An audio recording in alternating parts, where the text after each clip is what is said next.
Okay. Let's see. This podcast is about a lady named Jean that I knew in Colorado. We became lovers. Jean was a waitress at the Casa Shea restaurant. I forgot the owner's name. Oh, interesting guy he was too. Anyway, we met there at the Casa Shea. I was there as on Sundays, I was a waiter, and on Sunday nights, twice a month, I was a dishwasher. Somebody had to do it. Okay. That was part of my job uh, profile. I guess you call it profile. That's what they had me do. Okay. Oh, also, I met Charles Bronson there. Yes, I met Charles Bronson at this Casachet restaurant one time. He was staying there. Okay, so getting back to Gene, uh, we became lovers, and let's see, what was the first thing she was? She was a waitress there. Okay, we played maps. Okay, maps. Okay, one time we were at somebody's house, and friends were there, and we somebody said, "Let's play maps." I think I said that. Come on, let's play maps.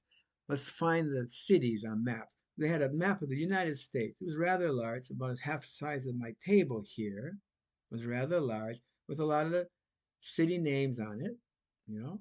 And everybody looked at the map independently by themselves, one by one, and they found a city name in a certain state. And then one by one, that person who was first would announce that city and state, and that person would have everybody else would have to try to find it. And you get kind of close to people, you get kind of cozy and stuff like that. It was kind of uh, not that sexy, but it was interesting. Okay, so you had to find the states, the city names, and what I found interesting, these people from California, I think two or three of them were from California. They didn't know where the states were. Where's New York? Where's Georgia? Where's Nebraska? Where's Montana? They didn't know where these states were. I was really surprised to see that. I mean, I thought, well, I guess from the Midwest, I don't know. They teach you the states as a part of your growing up. I guess I don't know, but these people couldn't do it. So that was the first point about what I learned from here when I'm in Colorado with these people. And Jan and I were lovers for a while, a couple of months, kind of. Then we broke up for whatever reason. She wasn't happy about it at all, to tell you the truth. And I was my typical childish, selfish self, and that's just the way that one went. And but one day when I was a dishwasher, washing the dishes on one Sunday night, a group of them went out skiing, and Jan was in the group. They came back to the Casa Shea, as most of the groups did. Everybody was friends there. Everybody's working at the same place. So they came back, and Jean was taking off her ski wear. Okay, just the top, the one that keeps you warm. I didn't ski. I skied once in Colorado, in Aspen. Didn't like it. Couldn't do it. And that's the only time I ever skied in my life. Just the one time. I used to skate in Michigan, ice skate, but this is different. I didn't like it. Too expensive. Anyway, so she's taking off her outer garment, and she pulls out one sleeve off her hand, off the left arm. Then when she's going to get her off her right, she put her arm out, and she just came out of a room with a door on, a swinging door on it. She put her arm out, and the door slammed shut on her fingers. And the middle finger, she lost her nail, and the very tip of the finger came off in one piece. The whole thing just came off in one piece. And she was basically shocked. And she screamed. And the people came. So now what did that asshole do this time? But it wasn't me. She did it by herself. So they're looking, and her finger was gone. Just the tip of it with the nail was disappeared. So several of us looked around on the floor, of course. We couldn't find it. So I went back to washing dishes. They left. And when they left, I went to look again and I searched and I found it in a corner where it flew off. So I picked it up, put it in my hand, and then, uh, let's see, I'll call this guy Jimmy.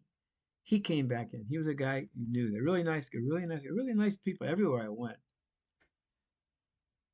Huh? Such nice people there are in this world, man. And when he came in, I said, "Come here." I said, "Look at this." I opened my hand, and the fingertip was on my hand, in the palm of my hand. I said, "What's this?" And he's looking at it, looking at it, and he finally dawned on him what it was. It was Gene's fingertip. He said, "You," and he got angry, and because I was teasing him with his fingertip. So he took it. He took it to the hospital where she was.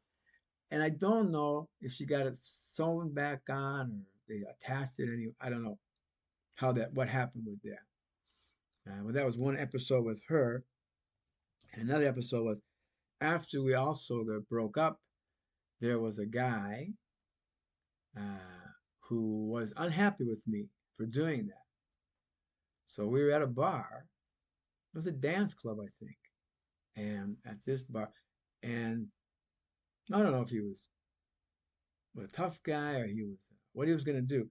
But we approached each other across the room. He started one end of the room, we were approaching each other, and he looked determined to either fight me or berate me or scold me or whatever.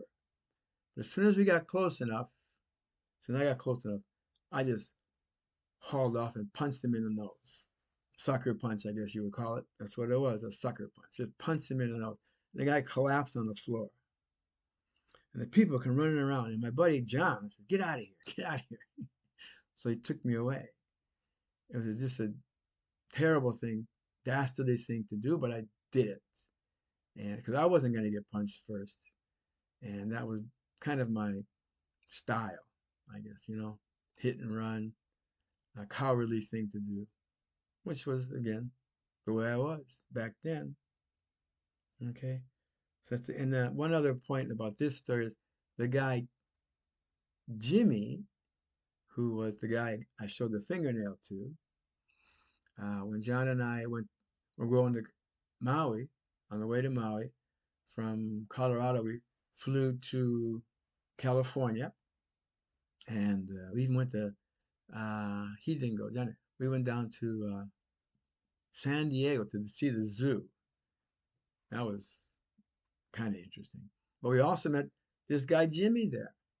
John wanted to meet him.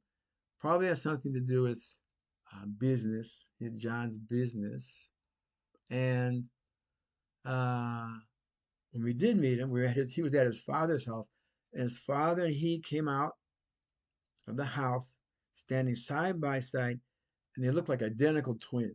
He's tall, thin, had red curly hair, and I was very surprised by that. I don't know why, but that was just surprised me. It was kind of interesting too, I thought. Okay, so that's the story of uh, Jean and our love affair? Question mark. Okay, so that's the end of this one.